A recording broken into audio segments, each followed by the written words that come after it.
Hello ముత్యాలు, welcome back to our channel. నేను మీ సౌమ్య. మహిళలందరూ ఎంతగానో ఎదురు చేసిన ఫ్రీ బస్ పథకం ఇప్పుడు మన ఆంధ్రప్రదేశ్లో కూడా ఉంది.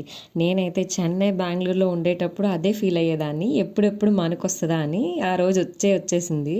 ఆ శ్రీశక్తి అమల్లోకి వచ్చిందని తెలియగానే నేనే చాలా హ్యాపీగా ఫీల్ అయ్యా. ఇంకెందుకు ట్రై చేద్దామని చెప్పి టెక్కల నుంచి శ్రీకాకుళానికి బయలుదేరా. దీనికి ఏం కావాలంటే మన ఫోటో ఉన్న వ్యాలిడ్ ఐడి ప్రూఫ్ కావాలి. ఇదర్ ఆధార్, పాన్, లేకపోతే ఓటర్ ఐడి.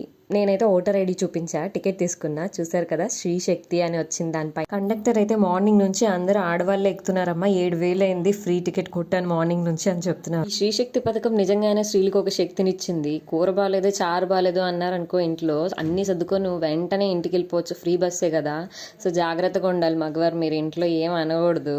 ఎక్కల నుంచి శ్రీకాకుళానికి 85 రూపాయలు ఎక్స్ప్రెస్ ఛార్జ్. జనరల్గా నేను 3 సార్లైనా సరే తిరుగుతాను నెలలో, ఇప్పుడు 30 సార్లు తిరిగినా ఏం పర్వాలేదు. Super deluxe, luxury and AC బస్సులు మినహాయించి అన్ని బస్సులు కూడా స్త్రీలకు ఫ్రీనే. చాలా మందికి డౌట్ రావచ్చు, ఓన్లీ డిస్ట్రిక్ట్ వరకేనా అని. అలా కాదండి, ఆల్ ఓవర్ ద ఏపీ ఎక్కడికైనా వెళ్ళొచ్చు, ఫ్రీనే. చూసారుగా ఎంత కలకల్లాడుతుందో ఆడవాళ్ళతో బస్ అంతా. నేను ఎక్కిన బస్ అయితే పలాస నుంచి అనకాపల్లి వెళ్తుంది.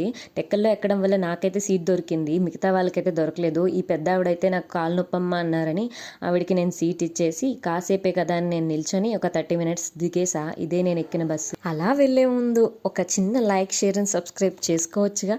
Thanks for watching.